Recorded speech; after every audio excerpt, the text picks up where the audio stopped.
안녕하십니까. 신의 한 수의 신의 식입니다.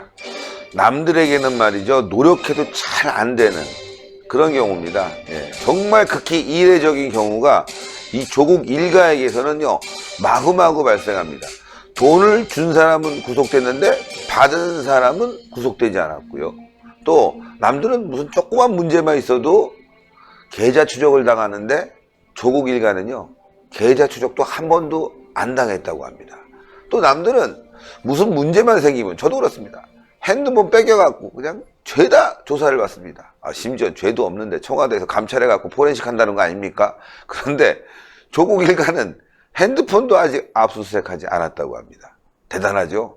야, 이 정도가 되면 조국은 딴 나라 사람이거나 신격화된 존재라는 거죠. 야, 자, 그 이야기 한번 진짜로 전문가 모셔서 나눠보겠습니다. 전 부산지검장입니다. 석동현 변호사님 모셨습니다. 안녕하십니까? 안녕하십니까? 진짜 검찰이 조사하면요 기본적으로 하는 게 있죠. 네. 핸드폰 줘보세요.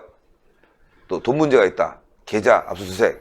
지금 그런데 어떻게 다른 것도 몰라도 집 문제 때문에 뭐 11시간도 그것도 다 그자들이 그냥 시간을 끌어서 그렇게 된 거지만 기본적으로 핸드폰 계좌 압수수색이 안 되고 있다니까 이건 이해할 수도 없고, 왜 이런 일이 벌어졌을까요?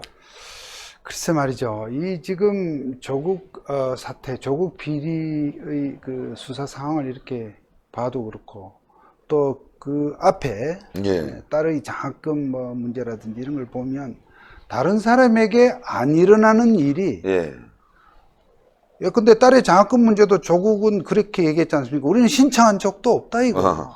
신청한 적도 없는데 왜 지금 한 학기 반도 다니지 않은 서울대 대학원에서 2학기 장학금을 다 주고요. 그것도 또 엄청난 금액이에요. 금액 등록금보다 많아요.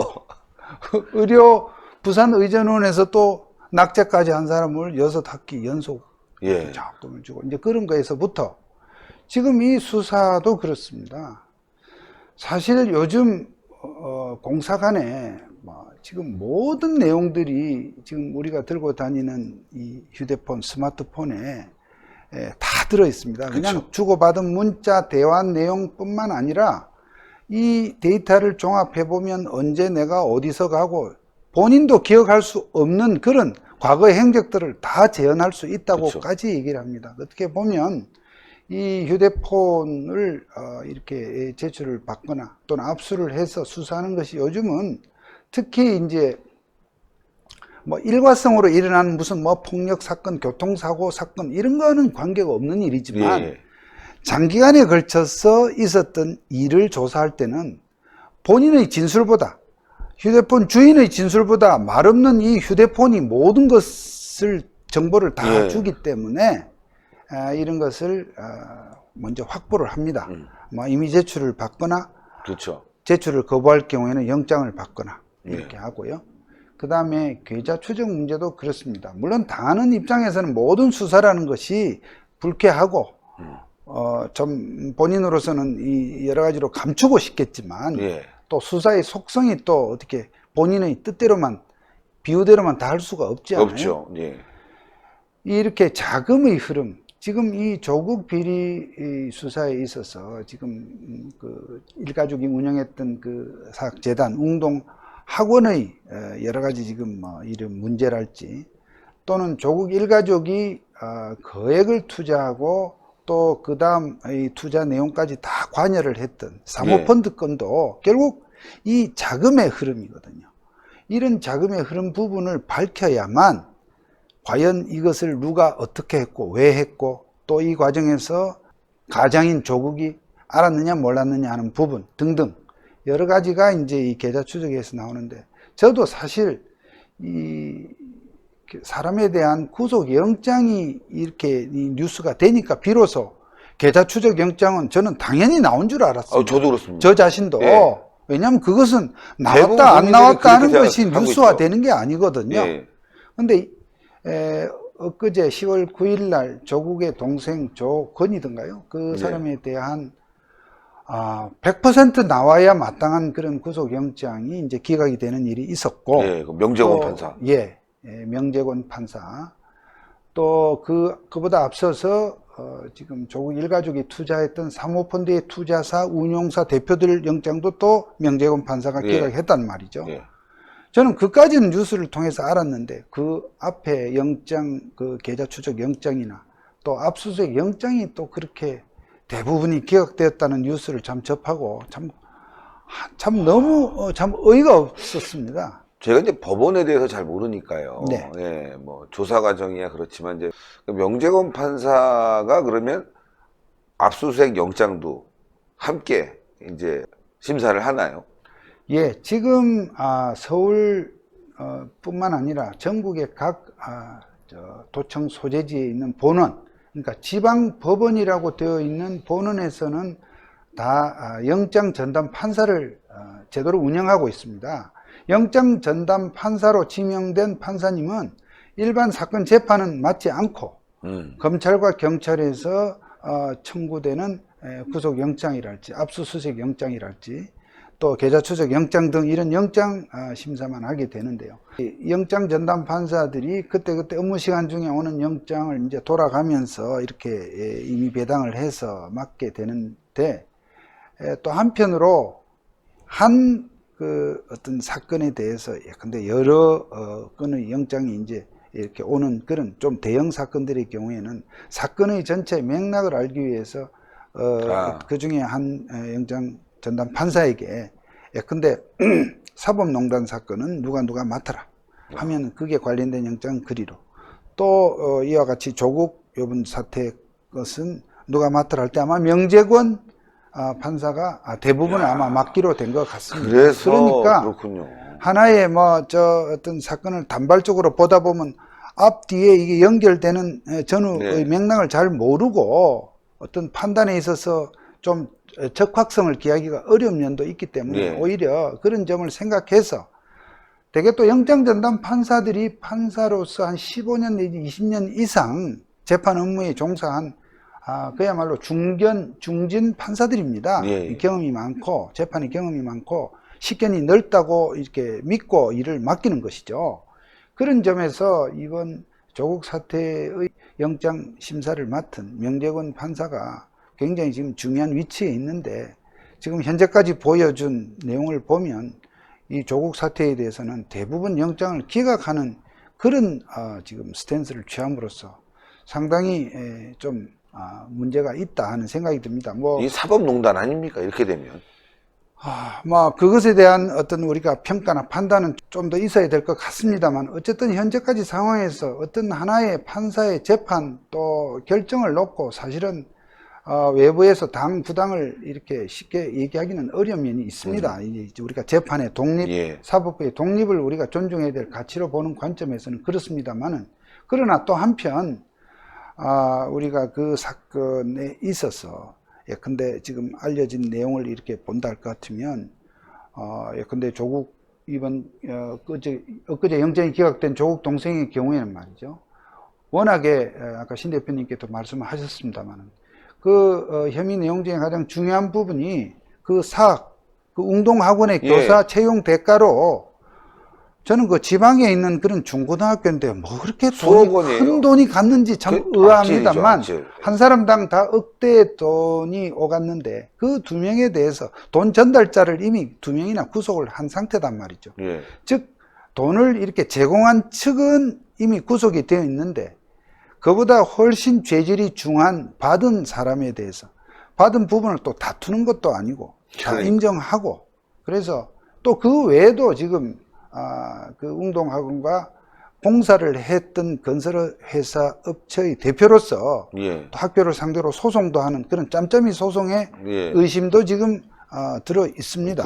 거기다가 그 아까 말씀한 그 교사 채용 금품 수수와 관련해서 말이죠. 중요한 관련자를 이렇게 해외로 도피시키려고 했던 그런 증거인멸의 흔적도 있다는 등등으로 해서 본인은 영장심사 자체를 포기하지 않았습니까? 영장심사를 포기를 이렇게 했다는 것은 대개 이제 우리 영장심사를 하면 좀 이런 내가 사정이 있으니까 구속이 안 되게 해달라고 읍수하는 것이 일반적인 어떤 우리의 장면인데, 그런 부분을 포기했다는 것은 결국 본인 스스로도 내가 99%, 100% 구속이 된다. 그러니 괜히 망신당하기 싫다. 예. 이런 측면에서 영장심사 포기를 했던 것이죠. 더구나 영장심사하러 나오라니까 또 병원 꾀병으로 또 병원에 있다가 입원했는데, 그럼 좀 화가 나는 게요. 네. 그 병원에서 하루 40만 원.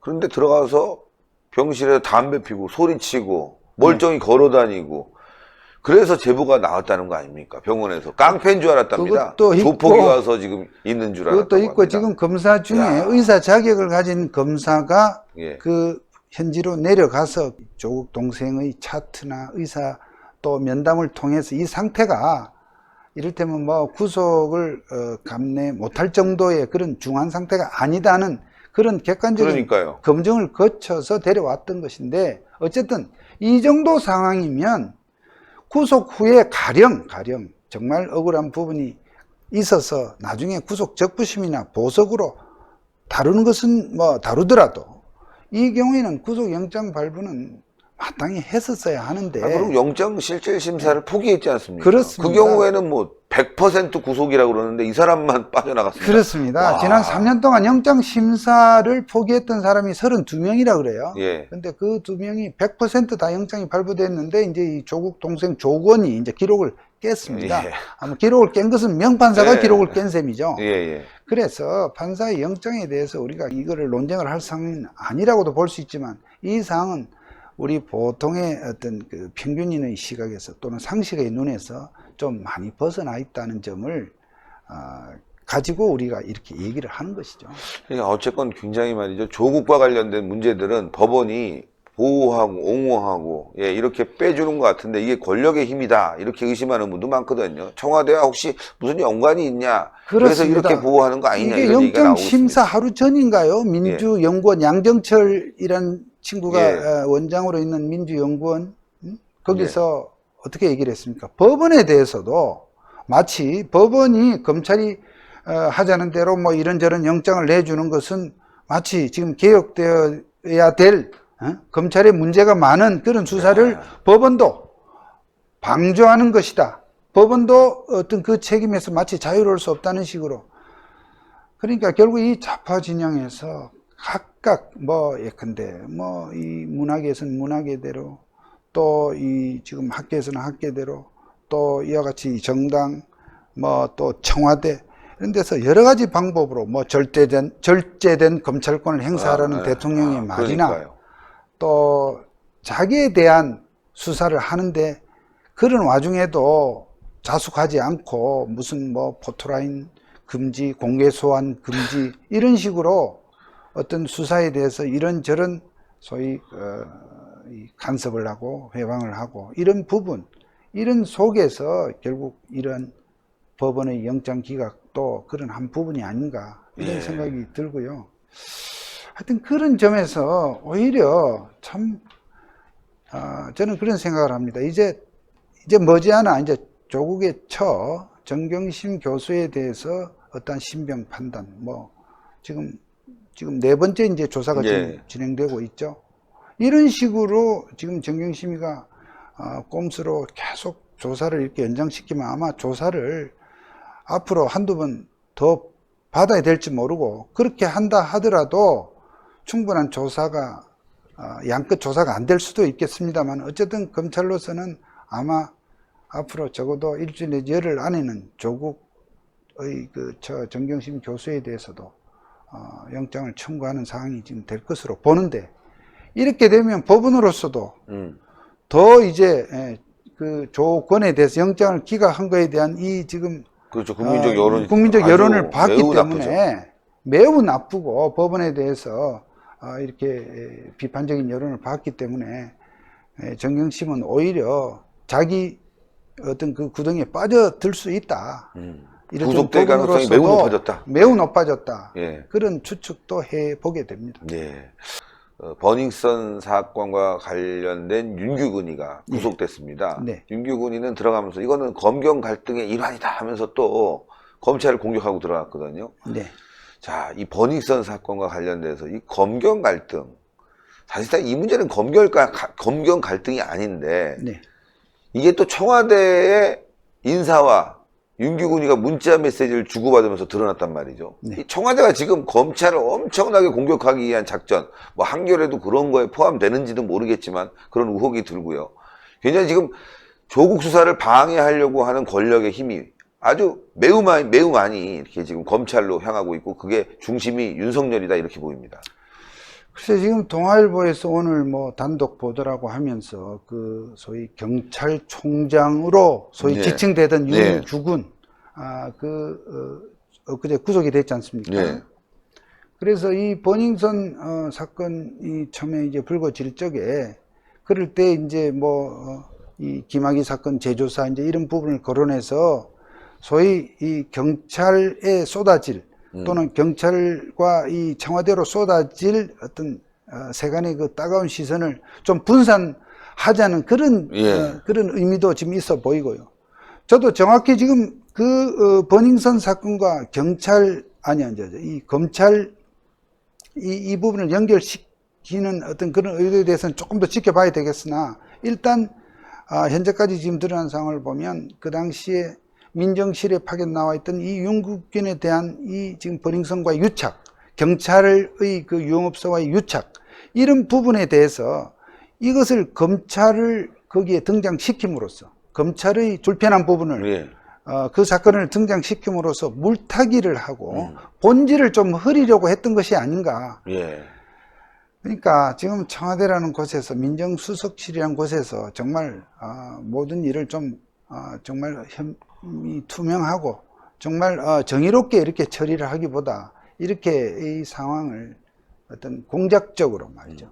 그렇게 하려고 했던 것이 지금 드러나고 있는 부분이 아닌가. 아마 윤규군으로서도 그런 부분을 좀 이제 또 입을 열지도 모르겠습니다. 그러니까요. 윤규군의 대폭로가 이어질 가능성이 있다. 이런 생각이 듭니다.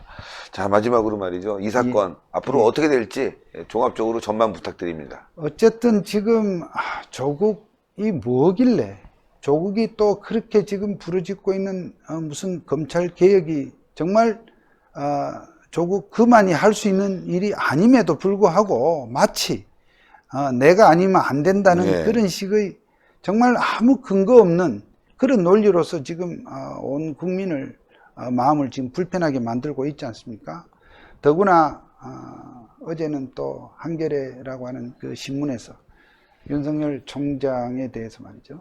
무슨 원주 별장에 간 적이 있다. 전혀 근거도 없고 확인도 안 된 사실을 마구 퍼뜨림으로써 지금 오늘이 지금 토요일 오후인데 오늘 저녁에 지금 예정된 검찰 청사 주변의 그 소위 조국 수호 그 지지대 시위대의 어떤 거기서 아마 이 주제를 막 써먹으려고 했던 것 같아요. 그런 것 같아요.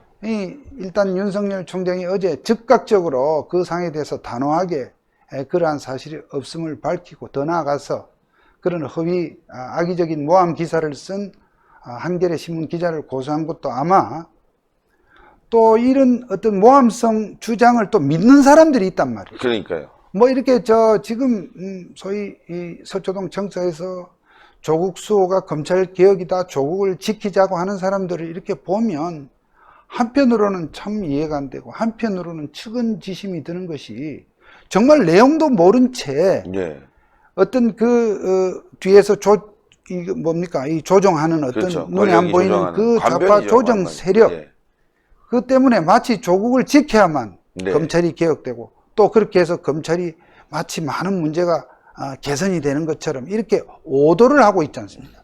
그러한 상황이 오늘 저녁에도 또 벌어질 상황인데 그런 상황에서 우리 검찰이 참 그야말로 주변에 전부 다들 이렇게 수사를 견제하고 또 회방하고 그렇게 또 악의적으로 모함하는 그런 세력에 지금 둘러싸인 가운데 정말 악전고투를 하고 있다고 할 수 있는 것입니다. 할 수 있는 상황에서 그러나 검찰 거기에 전혀 흔들림 없이 또 여러 가지 어려움이 있겠지만은 국민들이 다 지켜보고 있고 뒤에서 응원하고 있다는 사실.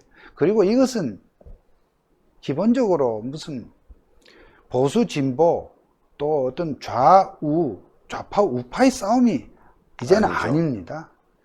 뭐 제가 볼 때는 이것은 선과 악의 싸움, 예. 어떤 정의와 불의의 싸움이지 그런 진영의 싸움, 좌파 우파 이념의 싸움이라고 저는 보이지 않습니다. 그런 점에서 지금 검찰이 또 이 조국 일가족 비리에 대해서 더도 덜도 말고 법대로 원칙대로 또 기준대로만 이렇게 할 수 있도록 우리가 더욱더 관심을 갖고 좀 박수를 보내서 힘을 실어줄 필요가 있다. 그렇게 생각을 합니다. 좋은 말씀 대단히 감사합니다. 감사합니다. 예, 시청자 여러분들. 조국 동생, 조건 이야기 들으면서요. 정말 화가 나더군요. 예, 병실에서 말이죠. 담배 피고, 예, 소리치고 욕하고 그랬다는 거 아닙니까? 근데 의사가 와서 손 좀 올려보세요. 그러니까 손을 올려 뚝 떨어뜨리고. 허리가 아파서 이거 안 된다는 거지. 근데 어떻게 담배는 폈나 몰라. 욕하고 말이죠. 멀쩡히 걸어 다니고. 그러다가 또 기자들이 사진 찍으려고 하니까 이렇게 허리 잡고 나오는 모습이 찍혔는데. 이 조국 일가는 말이죠. 문제가 심각한 것 같아요. 정말 이 일가를 한번 연구를 해봤으면 좋겠습니다. 나중에 영화로 찍든지. 이 좌파들은 말이죠. 우파를 폄훼하고자 가짜로 영화를 만들어서 사람을 이상하게 만드는데 조국은요. 영화를 찍으면 그냥 그대로 있는 것만 찍어도 정말 대단한 가족이거든요. 그냥 이거 뭐 상상할 필요가 없어요. 그대로 있는 거. 조국 동생 장면 딱 나오면은 담배 피고 막 욕하다가 나 수술해야 돼요. 그래 누가 봐도 구속될 상황인데 영장 기각 딱 떼고 담배 딱 피고 나와갖고 말이죠. 이건 뭐 영화로 만들었으면 좋겠어요. 제목은 범죄가족. 진짜 이해가 안 갑니다, 여러분들. 예. 신의 한 수 구독 많이 부탁드리고요. 여러분들 25일, 26일 양일간에 걸쳐서 애국의 페스티벌이 벌어집니다. 이달 25일, 26일입니다. 본 행사는 8시부터 시작되고요. 사전 행사는 오후 3시부터 시작됩니다. 여러분들의 많은 참여가 꼭 필요합니다. 이번에는요. 정말 1000만, 2000만 모여야 되겠습니다. 그래서 이 조국 문재인 정권 그냥 욕이 나오는데 참읍시다. 그날 하늘 보고 청와대 방향으로 많이 좀 욕 좀 해주십시오. 자, 방송 여기까지 하겠습니다. 대단히 감사합니다. 감사합니다. 감사합니다.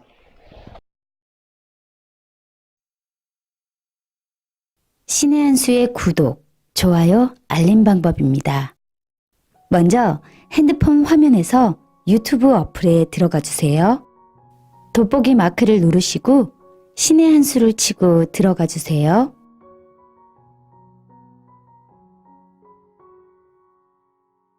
보실 영상을 눌러주세요. 아래의 구독 버튼을 눌러주세요. 그럼 종 모양이 나옵니다. 그 종 모양을 눌러주시면 신의 한 수의 새로운 영상들이 알림이 울립니다. 그리고 엄지척 좋아요 버튼을 눌러주세요. 여러분의 구독, 좋아요 버튼은 신의 한 수에 큰 힘이 됩니다. 댓글로 여러분의 많은 의견도 듣고 있습니다. 응원의 댓글도 부탁드립니다.